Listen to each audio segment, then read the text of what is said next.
Tout de suite, je vous préviens, c'est un texte, vous le savez, central à l'Exode et central même à la Bible.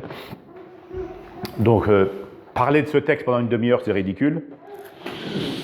Donc, je vais vous donner juste quelques extraits, quelques pépites peut-être tirées de ce texte. Et puis ensuite, le reste, vous allez le trouver vous-même. Ou alors peut-être dimanche prochain, on va prendre encore un peu de temps pour poursuivre l'étude de ce texte, donc chapitres 11 et 12. Avant de commencer, j'aimerais vous dire très bonne nouvelle. Cette semaine est sorti un ouvrage sur lequel j'ai travaillé pendant des mois et des mois et des mois. C'est « Exode pour toi ». C'est un commentaire pratique sur le livre de l'Exode. Honnêtement, il est formidable. Et vous verrez, je vous lirai dans le cadre de ce message plusieurs extraits de ce très beau livre pour tout le monde. Alors,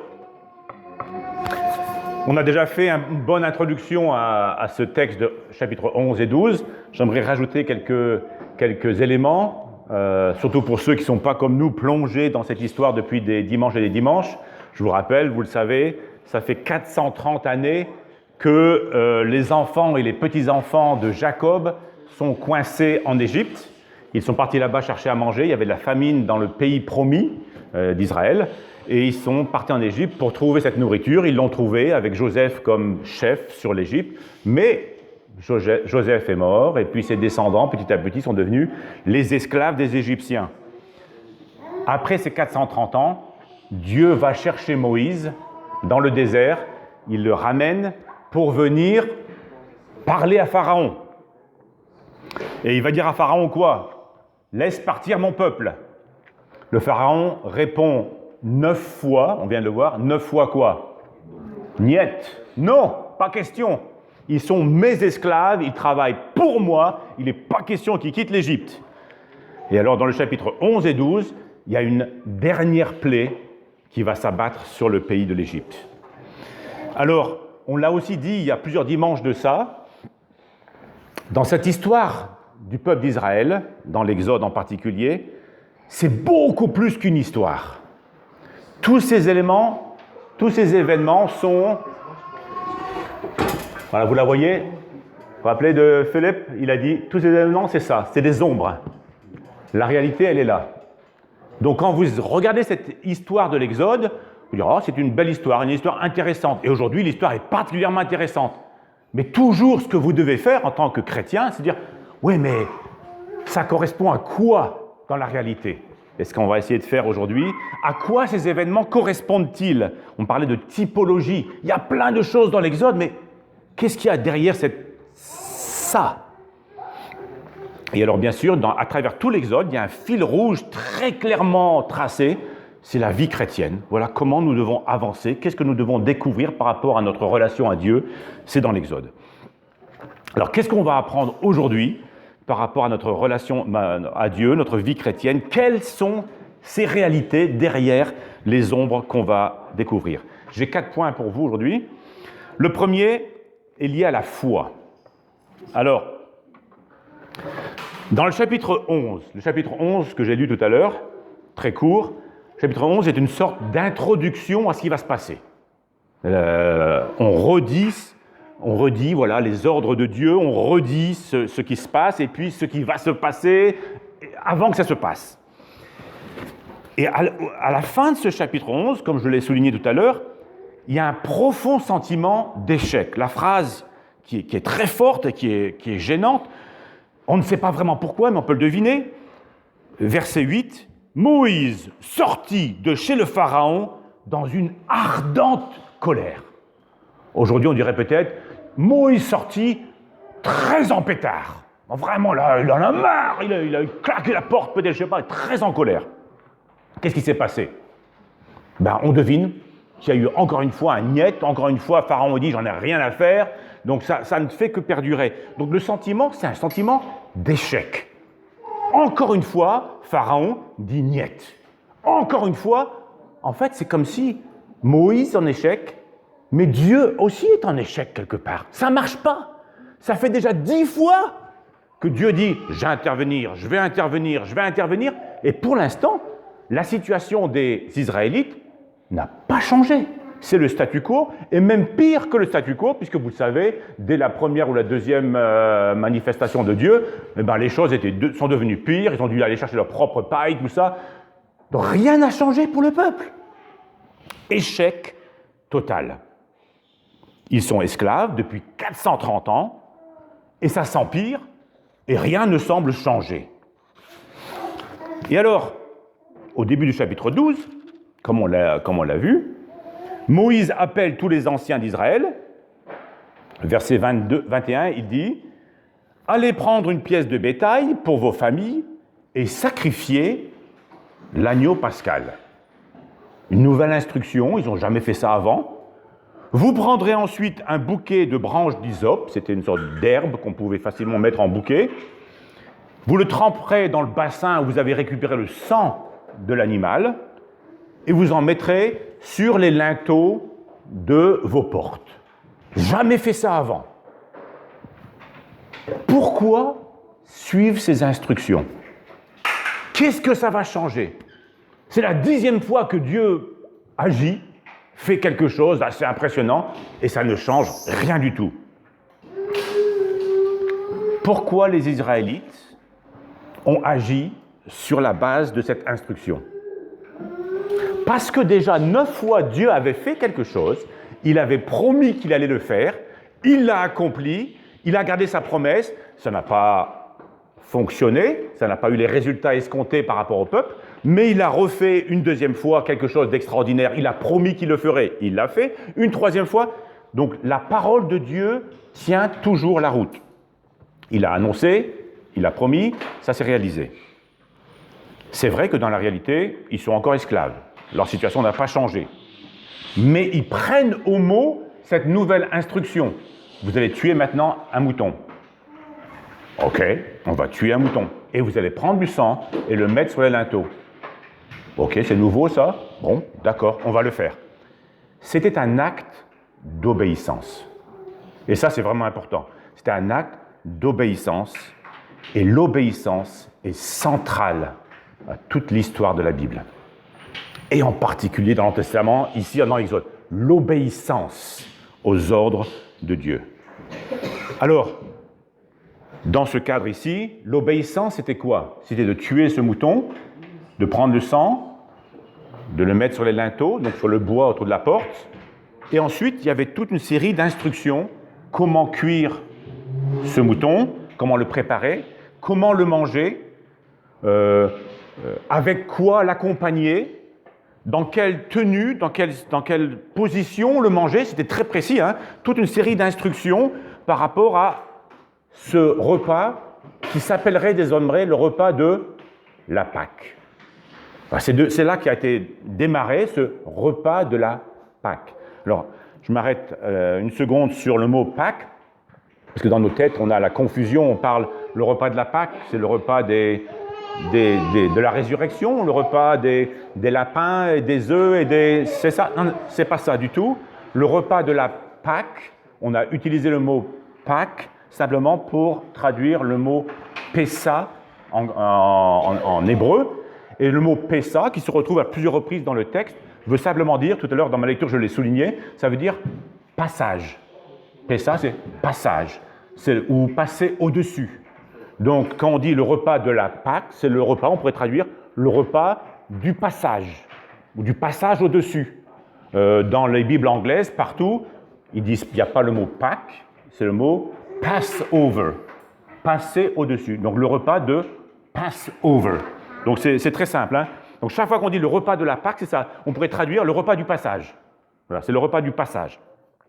Donc, et au cœur de ce repas, il y avait une chose, il y avait un animal et son sang. Ça, c'était le cœur. Et jamais dans l'histoire d'Israël, il y a eu une telle emphase, on a tellement appuyé, on a insisté sur le sang. Le sang. Et Exode 12, cette nuit-là, je parcourrai l'Égypte et je tuerai tous les premiers-nés du pays, hommes ou animaux. Dieu va intervenir directement. Et à la différence de beaucoup d'autres plaies, il n'intervient pas via Aaron ou via Moïse. Il intervient directement. Dieu dit, je vais intervenir et je vais tuer tous les premiers-nés. Et alors la question au cœur du récit, c'est comment faire pour me protéger. Si Dieu va venir et Dieu va juger, comment je peux être protégé? Comment je peux être à l'abri de ce jugement? Vous qui connaissez l'histoire, vous devinez, mais voilà, c'est le cœur. Donc j'aimerais insister sur ce point parce que des fois on a l'impression que dans l'Ancien Testament, il n'y a pas de place pour la foi. Dans ce récit, si quelqu'un a été sauvé, c'est parce qu'il a cru les paroles de Dieu. Dieu a dit, tue un mouton. Ah bon, c'est nouveau? Oui, c'est nouveau. Mets du sang sur les portes. Alors ça, c'est très nouveau. Oui, c'est très nouveau. Et celui qui a obéi, parce qu'il a cru les paroles de Dieu, qui a dit, si tu fais ça, alors tu es protégé. Ok, c'est un premier point. Un deuxième point que j'aimerais, sur lequel j'aimerais m'arrêter un peu plus longuement, c'est que dans ce texte, on voit clairement que tout le monde est coupable. Et peut-être qu'on ne le voit pas tout de suite, mais tout le monde est coupable. Le repas de la Pâque, le repas du passage, je relis le texte, « Quand vous le mangerez, vous aurez une ceinture à la taille, vos sandales aux pieds et votre bâton à la main, vous le mangerez rapidement, c'est la Pâque de l'Éternel. » 12-13, « Le sang servira de signe sur les maisons où vous vous trouverez. » Dieu dit, « Je verrai le sang et je passerai par-dessus. » Donc c'est ce que veut dire le mot Pâques. Je passerai par-dessus. Cette idée de passer par-dessus est centrale à ce verset, à ce texte. Je verrai le sang et je passerai par-dessus. Regardez le verset 23 du chapitre 12. Donc c'est répété plusieurs fois, c'est vraiment central. Quand l'Éternel passera pour frapper l'Égypte et qu'il verra le sang sur le linteau et sur les deux poteaux, il passera par-dessus la porte et ne permettra pas aux destructeurs d'entrer dans vos maisons pour frapper. Verset 26, « Et lorsque vos enfants vous demanderont « Mais que signifie ce rite pour vous ?» Vous répondrez « C'est le sacrifice de la Pâque, donc du passage, en l'honneur de l'Éternel, qui est passé par-dessus les maisons des Israélites en Égypte, lorsqu'il a frappé l'Égypte et sauvé nos familles. » Donc, s'il n'y a pas de sang sur les linteaux, c'est clair, qu'importe ceux qui habitent dans la maison, s'il n'y a pas de sang, le premier-né va mourir. Dieu va juger et frapper. Très clairement dans le texte, il n'y a pas de différence entre les Égyptiens et les Israélites. Ils sont tous coupables devant Dieu. Pour les plaies des mouches, tout à l'heure on a fait une petite révision, des mouches venimeuses, pour la mort du bétail, pour la grêle, pour les ténèbres, Dieu a fait la différence. Lui-même, sans signe, sans rien, Dieu a fait la différence. Il dit, ça c'est mon peuple, ça c'est les Égyptiens, eux le bétail meurt, eux le bétail est sauvé. Ici il y a les ténèbres, ici il y a de la lumière. C'est Dieu qui a fait la différence. Ici, avec cette plaie, il ne fait pas ça. Il ne dit pas, tous les premiers-nés chez les Égyptiens vont mourir, mais tous les premiers-nés vont rester vivants. Non. Il a dit, les maisons dans lesquelles un agneau aura été tué et le sang appliqué sur les portes, là, je passerai au-dessus. C'est différent, hein? Grande différence avec tout ce qui a précédé.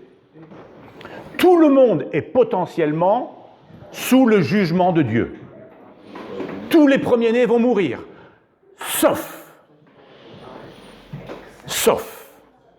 Et là encore, je reviens sur le premier point, sauf s'il y a eu un acte de foi et d'obéissance. Sinon, pouf, le jugement tombe. Et Dieu propose donc, ce soir-là, que quelque chose, qu'un animal puisse jouer ce rôle de substitut. Et dans la Bible, c'est important, le terme substitut ou substitution, à la place de. Quelqu'un doit mourir. Quelqu'un doit mourir. Mais Dieu dit, si vous tuez un agneau, que le sang est placé sur le linteau, je passe au-dessus. Est-ce que le sang était là pour dire des Israélites habitent dans cette maison, donc Dieu passe par-dessus? Non. Non, ça ne veut pas dire ça. Parce que sinon, ils auraient pu prendre la peinture rouge, ou verte, ou bleue, ou qu'importe. Et puis mettre sur les portes, dire voilà, Israélite ici, ou marquer dessus Israélite. Non, ça ne marchait pas. Ça devait être du sang. Et pour qu'il y ait du sang, il fallait qu'il y ait mort à l'intérieur. Regardez le texte de 12, 29 et 30. Je vous lis donc chapitre 12, versets 29 et 30. Un texte terrible, mais il faut le lire. Au milieu de la nuit, l'Éternel tua tous les premiers-nés en Égypte, depuis le fils aîné du Pharaon qui siégeait sur son trône, jusqu'au fils aîné du détenu dans la prison, et jusqu'à tous les premiers-nés des animaux. Comme il avait promis, on l'a lu tout à l'heure.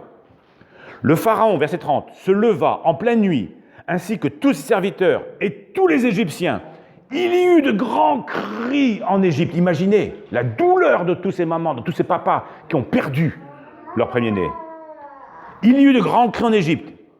Fin du verset 30. Car il n'y avait pas une seule maison où il n'y ait un mort.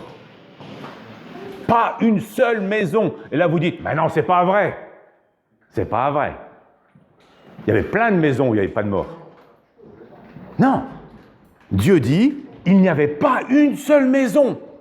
Dans tout le pays de l'Égypte, Israélites ou Égyptiens, il n'y avait pas un mort. Tous coupables devant Dieu.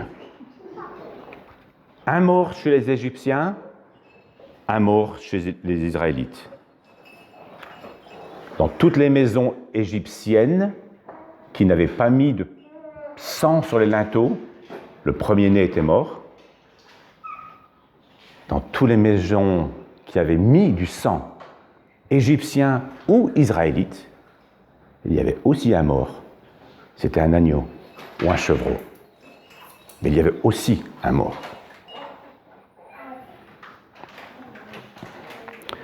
Le sang donnait ce message.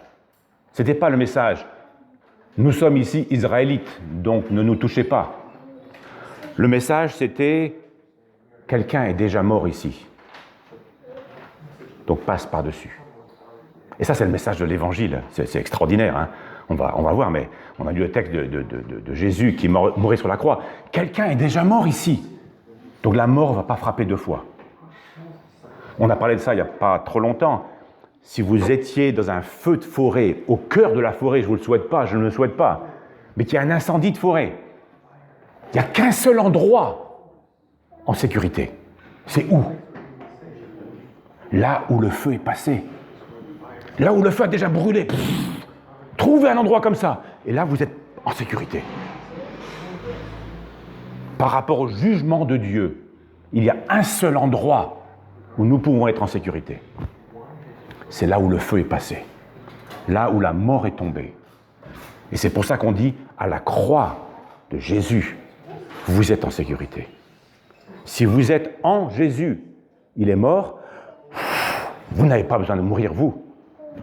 Le jugement est déjà passé. Et ça, c'est le message d'Exode. Dans toutes les maisons, il y avait un mort. Soit un premier-né, soit un agneau ou un chevreau. Maintenant, vous qui réfléchissez, vous avez sûrement une question. Vous direz, attends, non. Un agneau pour une vie humaine, ça ne va pas. En ce moment, j'ai lu hier que des soldats russes commencent à être jugés en Ukraine, par des tribunaux ukrainiens, pour des crimes de guerre. J'ai vu comme vous sûrement des vidéos de ces soldats russes qui, à bout portant, tuent un grand-père là, qui avait en train de... Il était juste là sur la route, là. Bah, ils sont portés au tribunal, il y avait des caméras qui les voyaient. On attrape ce soldat russe, on le met au tribunal. La fille de ce vieux monsieur, en pleurs. Mais mon père était à la retraite, il n'avait rien fait, pourquoi? On lui dit, Si tu veux, à la place, on va tuer un chevreau. Ça te convient? C'est une justice, ça. La vie de ton grand-père pour un chevreau. C'est bon? Non. Un chevreau ou un agneau ne peut pas remplacer une vie humaine. Alors pourquoi est-ce que Dieu a dit, ok, tuez un mouton et ça ira, c'est bon. Le premier-né ne va pas mourir. Pourquoi? Vous vous rappelez? Un agneau était juste l'ombre d'une réalité à venir. 1500 ans après ce premier repas du passage, ce premier repas de la Pâque, 1500 ans après, vous vous rappelez de ce fameux Jean-Baptiste qui voit Jésus arriver près du Jourdain et qui dit quoi? C'est l'agneau de Dieu, le voilà enfin! C'est ça, hein? L'ombre, pendant 1500 ans, ils ont tous les ans tué. En fait, tous les jours, ils tuaient des moutons. Parce qu'ils regardaient vers le mouton qui, un jour, allait venir et prendre le jugement de Dieu pour moi. Mais en attendant, les moutons étaient tués. Voici l'agneau de Dieu, dit Jean-Baptiste, celui qui enlève, on pourrait dire, pour de bon, pour de vrai, d'une manière définitive, le péché du monde. Et l'apôtre Pierre dira la même chose, l'apôtre Paul dira la même chose. Paul parlera de Jésus, il l'appelle l'agneau pascal, Christ, notre agneau pascal. L'apôtre Pierre dit, vous avez été libérés de cette manière de vivre, non pas par l'or et par l'argent, non, il a fallu que le Christ, tel un agneau sans défaut et sans tache, verse son sang. Christ était l'agneau ultime, celui que tout le monde attendait.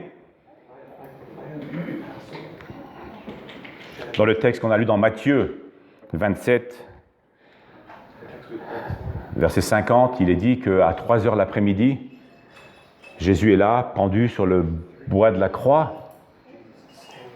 Et pendant ce temps-là, vous imaginez que dans le temple, chaque jour, matin et soir, selon les ordres donnés par Dieu 1500 ans avant, chaque jour, un agneau était tué, égorgé, et le sang coulait sur l'autel, dans le temple, devant le voile du lieu très saint. On peut imaginer que ce jour-là, le jour où Jésus mourait sur la croix, le prêtre est là, il tue l'agneau, le sang coule, et il est 3 heures l'après-midi, et puis Jésus crie « Mon Dieu, pourquoi m'as-tu abandonné ?» Et le voile du temple se déchire en deux, l'agneau est mort, et pendant ce temps-là, l'agneau de Dieu, son sang coule sur la croix, il est mort. Mais là, c'était le vrai, c'était le bon, c'était la réalité, ce n'était pas juste l'ombre. Mais ils ont vécu avec cette ombre pendant très très très longtemps. Christ est notre agneau pascal, l'agneau de la Pâque. Il a été sacrifié comme notre substitut, à notre place. Nous méritions tous de mourir. Et les Juifs et les Égyptiens méritaient tous de mourir. Mais ceux qui avaient placé leur confiance dans cet ordre de Dieu, cette confiance en Dieu, et qui avaient tué cet agneau, ils ont été sauvés. Donc voilà le point important, nous sommes tous coupables de mourir, et c'est seulement en Jésus, ceux qui se mettent sous la croix, qui se mettent à l'abri sous l'espace de la forêt qui a déjà été brûlée, là où le jugement de Dieu est déjà passé, seulement ceux-là échappent au jugement.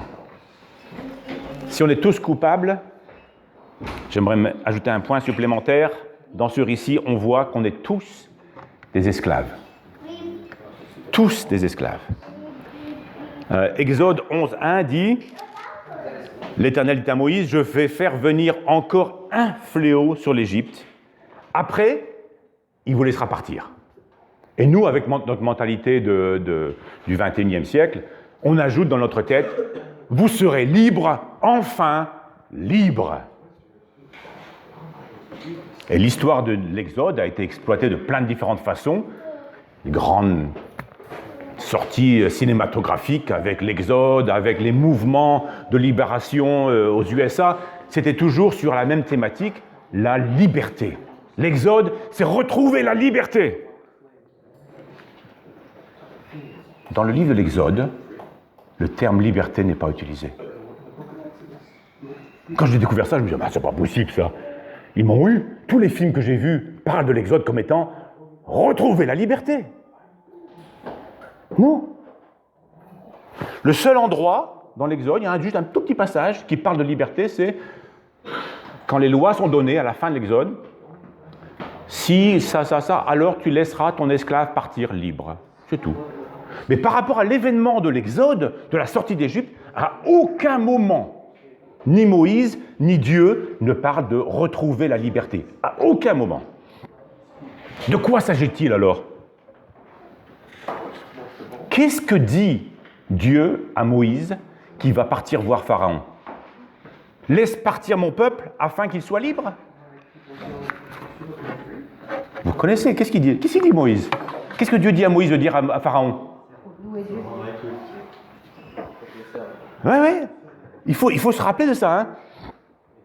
Dieu voit la situation des enfants de Jacob en Égypte. Hein. Il entend leurs cris.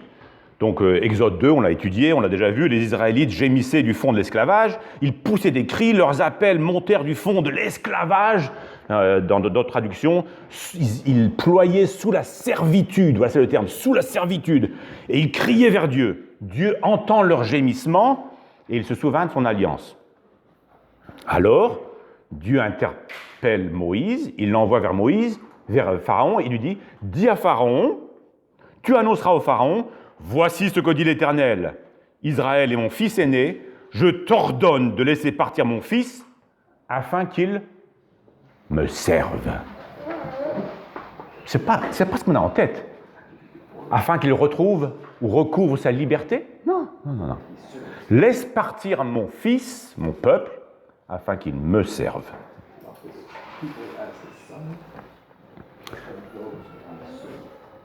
La servitude ou l'esclavage très difficile du peuple d'Israël sous la domination du Pharaon se retrouve à plusieurs endroits exprimés avec cette même terminologie. Par exemple, Exode 1,13, « Alors les Égyptiens soumirent les Israélites à un dur esclavage. » Dans Exode 6, c'est marqué « C'est pourquoi disent les Israélites, je suis l'Éternel, je vous libérerai des travaux dont vous chargent les Égyptiens et je vous délivrerai de leur esclavage. » C'est ainsi que Moïse s'adresse aux Israélites, mais leur impatience et la dureté de l'esclavage. Donc ces termes sont utilisés pour décrire la situation difficile, compliquée du peuple. Israël servait le Pharaon, il était l'esclave du Pharaon. Mais Dieu dit au Pharaon, « Laisse partir mon peuple afin qu'il me serve, moi. » Oh, ok. Très vite, et on l'a vu dans les 9 plaies, très vite, on voit qu'il y a une sorte de concurrence. Le peuple sert, il est esclave de Pharaon, et Dieu dit, laisse-le partir pour qu'il me serve, moi. Il y a une concurrence entre les deux. Servir le Pharaon ou servir Dieu. Servir le Pharaon sans repos, sous le fouet, ou servir Dieu avec les règles qu'il va très vite mettre en place. Je vous lis un petit extrait de mon ami Chester, ici. L'histoire du livre de l'Exode passe d'une construction sous la contrainte de structures pour le Pharaon. Donc on sait que le peuple d'Israël a construit des palais, il a construit des temples, il a construit peut-être des pyramides pour le Pharaon. Donc l'histoire du livre d'Exode passe de cela à la construction, non plus sur la contrainte, mais dans la liberté, d'une structure pour Dieu. Qu'est-ce qu'ils vont construire pour Dieu? Le tabernacle. Dans les chapitres qui viennent, ils vont arrêter de construire pour Pharaon, ils vont commencer à construire pour Dieu. Mais ils vont continuer à construire. Le contexte ici, c'est le fouet et la contrainte. Et là, ici, très vite, dans le livre d'Exode, l'expression va venir « tous ceux qui sont de bonne volonté ». Ça m'a toujours surpris. Pourquoi? Mais c'est répété. Tous ceux qui sont de bonne volonté vinrent apporter leurs offrandes pour la construction du tabernacle. L'attitude va changer. Mais l'activité est très semblable. Le service. le service auprès d'un maître. La liberté dans la construction du tabernacle est illustrée par l'offrande volontaire qui est apportée. Tous les Israélites, je lis le passage auquel je faisais référence, tous les Israélites, hommes et femmes, que leur cœur poussait à apporter quelque chose pour les ouvrages que l'Éternel avait ordonné d'exécuter, apportèrent leurs offrandes volontaires à l'Éternel. Donc là, on passe d'un régime à un autre régime, mais on ne parle pas de liberté et de faire ce que je veux faire. Alors maintenant, est-ce que c'est nouveau, ça? À quoi ça ressemble, ça, par rapport à la réalité? Ça vous rappelle quelque chose? Si vous avez vos Bibles, regardez, il y a un très, très, très beau passage dans Romains, chapitre 6, qui parle de ces deux paradigmes. D'un côté, vous avez l'esclavage et le service, et de l'autre côté, vous avez aussi le service. Je ne vous ai pas dit, mais ça ne se voit pas dans le texte en français, mais quand vous regardez dans le texte original hébreu, lorsque l'on parle de l'esclavage et de la souffrance du peuple d'Israël qui était sous le fouet de Pharaon, le terme esclavage est le même dans l'hébreu que le terme utilisé par Dieu pour dire « laisse partir mon peuple afin qu'il me serve ». C'est pareil. Tu sers Pharaon ou tu sers Dieu. C'est un changement de maître. Et Paul reprend exactement cette terminologie. Regardez, Romains 6, versets 15 à 23. Quoi donc? Allons-nous pécher parce que nous ne sommes plus sous la loi mais sous la grâce? Certainement pas. Ne savez-vous pas, là je pense aux gens qui disent « ouais bon, moi j'ai quitté Pharaon, mais maintenant je fais ce que je veux, je suis libre ». Et là Paul dit « que non, que non, que non ». Ne savez-vous pas que si vous vous livrez à quelqu'un comme esclave pour lui obéir, vous êtes les esclaves du maître à qui vous obéissez? Et là il a deux options, et only two, il n'y en a pas trois, soit du péché qui conduit à la mort, soit de l'obéissance qui conduit à la justice. Il n'y a pas trois options. Je continue. Mais que Dieu soit remercié, alors que vous étiez esclaves. Donc là, on est dans la réalité ici. Hein. On n'est plus en Égypte. Là, vous étiez esclaves du péché. Vous avez obéi de tout cœur au modèle d'enseignement auquel vous avez été confiés. Et une fois libérés du péché, vous êtes devenus esclaves de la justice. Tout le monde est esclave. Tous, 100% de nous présents ici ce matin, on est esclaves. C'est juste qu'on a peut-être des différents maîtres, mais on est esclaves. Paul continue, je parle à la manière des hommes, de même que vous avez mis vos membres comme esclaves au service de l'impureté et de l'injustice, mettez vos membres comme esclaves au service de la justice pour progresser dans la sainteté. C'est exactement ce qui se passe avec le peuple d'Israël. Ils vont quitter l'esclavage de Pharaon et Dieu dit « Je veux qu'ils deviennent mes esclaves, mes serviteurs, qu'ils soient à mon service. » Donc ils vont quitter là-bas et puis, très vite, immédiatement, Dieu donne les ordres. Tac, tac, tac, tac. Vous avez remarqué peut-être dans la lecture de ce matin, dans Exode 12, il y a toute une série de consignes. Vous allez manger comme ça, vous serez debout, vous serez machin, surtout pas ça, ni ça, pas de reste. Les consignes sont là, permanentes.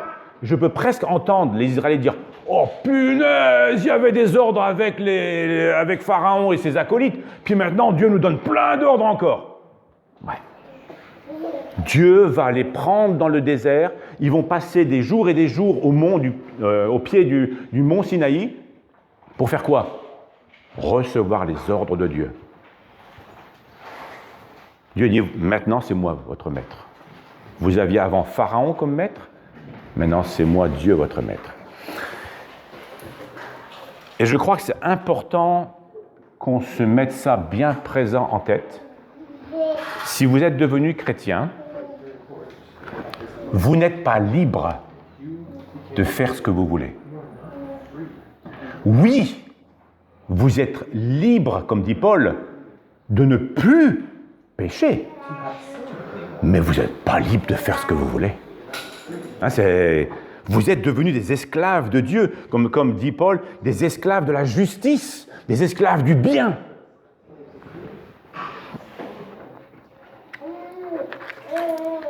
Il y a un chant qu'on connaît depuis qu'on est tout petit et qu'on chante régulièrement, dans les camps de jeunes surtout.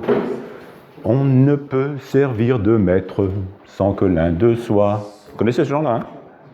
Un jour il faut bien l'admettre, un jour il faut décider. Décide qui tu veux suivre, à qui tu veux t'attacher. C'est un chant basé sur ce que Jésus a dit.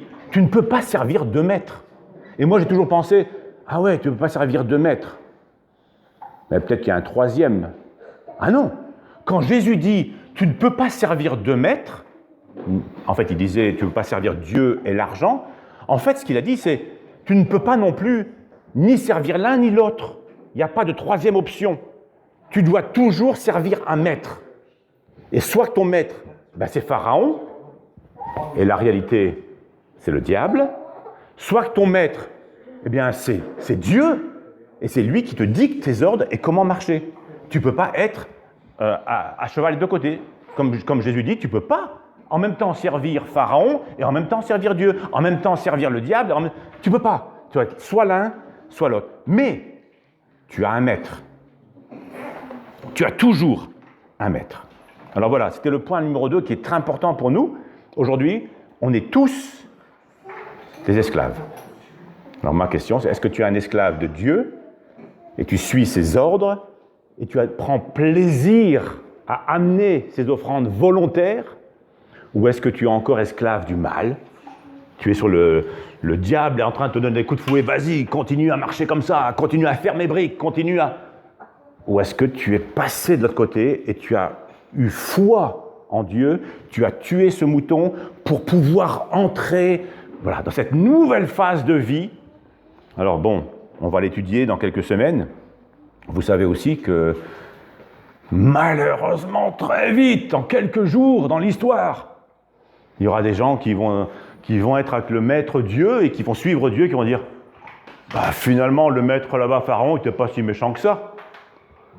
Très vite. Oh punaise, mais au moins là-bas, ils diront, il y avait de l'ail, il y avait des poireaux, il y avait des... C'est fou, hein. Très vite, ils vont regretter d'avoir fait le choix de suivre, de devenir des serviteurs de ce nouveau maître. Est-ce que tu regrettes aujourd'hui d'être devenu un serviteur de Dieu? Un dernier point, et je finirai. Donc si on est tous obligés d'avancer par la foi, si on est tous coupables, si on est tous esclaves, on est aussi tous amnésiques. Alors là, pour les plus jeunes, peut-être ils ne vont pas comprendre. Amnésique, c'est quoi amnésique? C'est quoi être amnésique? Moi, je commence à être amnésique avec l'âge. Ouais, c'est ça, on commence à perdre la mémoire. Voilà, ça ne travaille pas aussi bien là-haut.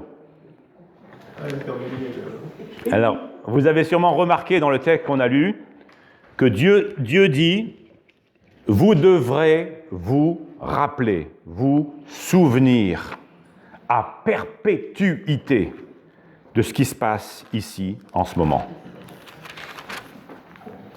Alors, Dieu va, dès le début du chapitre 12, c'est assez formidable, hein, il va recréer pour le peuple d'Israël un nouveau calendrier. Désormais, votre mois de janvier, il commence là. Et il commence avec le sacrifice. Donc, l'Éternel dit à Moïse, à Aaron en Égypte, ce mois-ci sera pour vous le premier des mois. Voilà, le premier mois. Ça recommence à 0 ici. Ça commence avec un agneau qui va mourir. Nouveau calendrier annuel. Et Dieu leur dit, surtout, jamais, jamais n'oubliez ce jour. Verset 14. Vous rappellerez le souvenir de ce jour en le célébrant par une fête, chaque année, en l'honneur de l'Éternel. Les Israélites allaient allait constamment, régulièrement, perpétuellement célébrer ce repas du passage. Il devrait répéter le geste, répéter la nourriture, répéter le ressenti pour ne jamais oublier. C'était comme une sorte de reconstitution historique. Chaque année, il reconstituait cette histoire au sein duquel les Israélites étaient là, présents autour d'une table, debout, sûrement prêts à partir, comme ils l'étaient dans le temps. Et puis, ils n'étaient pas des observateurs de la scène, ils étaient des figurants. Ils refaisaient cette scène chaque année. Alors, je me suis amusé, je me dis, mais en fait, Marie et Joseph étaient aussi des Juifs. Et pendant des années, toute leur vie, en fait, chaque année, au début de l'année, ils ont célébré le repas de la Pâque. Et puis quand Jésus avait peut-être, 12 ans, je ne sais pas à quel moment ça a commencé, Jésus a été invité à les rejoindre pour célébrer le repas de la Pâque. Donc Jésus était là avec son papa, sa maman, son papa adopté, la maman qui a donné vie à Jésus. Et ils partageaient le pain, le vin, l'agneau avait été tué. Et Jésus était présent. Marie et Joseph ne s'en sont pas rendus compte. Et puis ensuite, avec les disciples, probablement, ils l'ont fait 1 fois, 2 fois, peut-être 3 fois. Et ils se sont rassemblés autour d'un repas, le repas de la Pâque. Le repas où l'agneau, l'ombre, était tué. Le sang était versé. Et Jésus était présent. Et puis, vous le savez, la dernière fois que Jésus a pris ce repas de la Pâque, il a donné, un éclairage nouveau, très différent. On ne va pas lire le texte, mais vous le connaissez presque par cœur. Dans Luc 22, le jour des pains sans levain, où l'on devait sacrifier l'agneau pascal arriva, Jésus envoya Pierre pour préparer la pièce. Puis ils sont venus avec les disciples, ils ont mangé. Et pendant le repas, Jésus a pris le pain. Il a dit quoi? Ceci est mon corps. Corps? Faites ceci en mémoire de moi. Ah ouais? Ouais, mais avec une nouvelle perspective. Chaque fois qu'on s'est réunis, nous, ensemble, autour du pain et du jus de raisin, on fait la même chose. On se rappelle, le souvenir. Pas le souvenir de la Pâque, mais c'est connecté, c'est directement lié.